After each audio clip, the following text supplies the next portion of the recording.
नमस्कार दोस्तों, मैं सौरभ अग्निहोत्री। स्वागत है आप सभी का। आज हम पढ़ेंगे राज्यसभा के सभापति और उपसभापति के पद के बारे में। आर्टिकल 89 ये कहता है कि भारत का उपराष्ट्रपति राज्यसभा का पदेन सभापति होगा तथा ये भी कहा गया है कि राज्यसभा यथाशीघ्र किसी सदस्य को अपना उपसभापति चुनेगी और जब जब उपसभापति का पद रिक्त होता है तब तब राज्यसभा किसी अन्य सदस्य को अपना उपसभापति चुनेगी।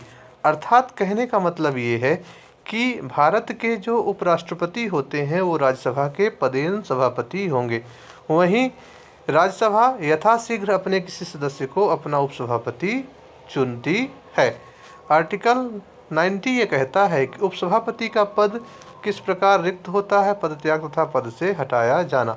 अर्थात जो सभापति होते हैं वो तो भारत के राष्ट्रपति होते हैं, वो अपना पद त्याग किसको देंगे? भारत के राष्ट्रपति को। लेकिन उपसभापति जो कि राज्यसभा का सदस्य होता है और राज्यसभा के सदस्यों का कार्यकाल 6 वर्षों का होता है, तो जब वह कार्यकाल खत्म हो जाता है तो अपना पद रिक्त कर सकेंगे। ठीक है।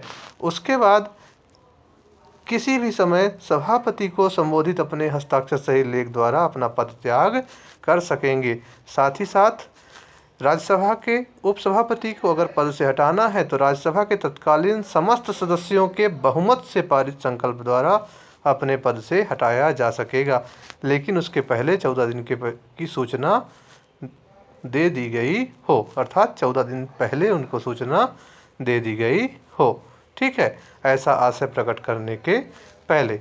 उसके बाद हम देखते हैं आर्टिकल 91 ये कहता है कि सभापति के रूप में उपसभापति कैसे काम करता है।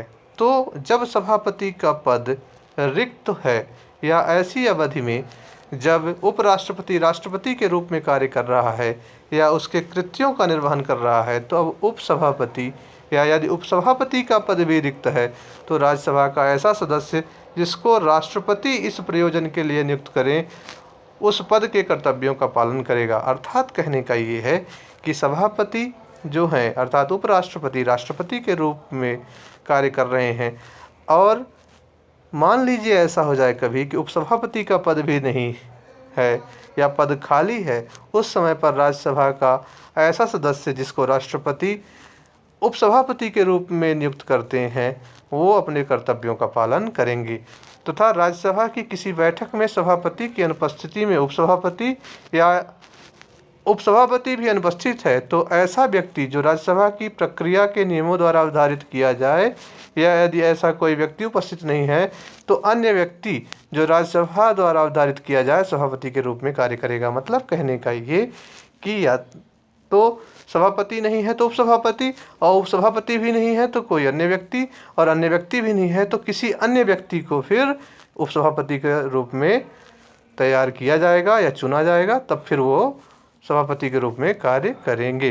वहीं आर्टिकल 92 ये कहता है कि उपसभापति तब पीठासीन नहीं होता जब उनके ऊपर खुद के ऊपर केस चल रहा हो। ठीक है, तो ये बात की गई है सभापति और उपसभापति के रूप में। तो कहा गया है कि राज्यसभा की किसी बैठक में जब उपराष्ट्रपति को उसके पद से हटाने का कोई संकल्प विचाराधीन है तब सभापति या जब उपसभापति को उसको पद से हटाने का कोई संकल्प विचाराधीन है तब उपसभापति उपस्थित रहने पर भी पीठासीन नहीं होगा। मैंने अभी यही बताया कि सभापति या उपसभापति किसी को भी पद से हटाने का अगर संकल्प विचाराधीन है तो उस टाइम पर वो पीठासीन नहीं होंगे। और ये भी कहा गया है कि अगर पद से हटाने का कोई संकल्प राज्यसभा में विचाराधीन है तो उन्हें राज्यसभा में बोलने तथा कार्यवाहियों में भाग लेने का भी अधिकार होगा। ठीक है, लेकिन वो मत नहीं दे सकते हैं किसी अन्य विषय पर। तो ये कुछ महत्वपूर्ण बातें थी, आपको याद रखना है तथा साथ ही साथ हमारे चैनल को ज़रूर सब्सक्राइब करें। धन्यवाद।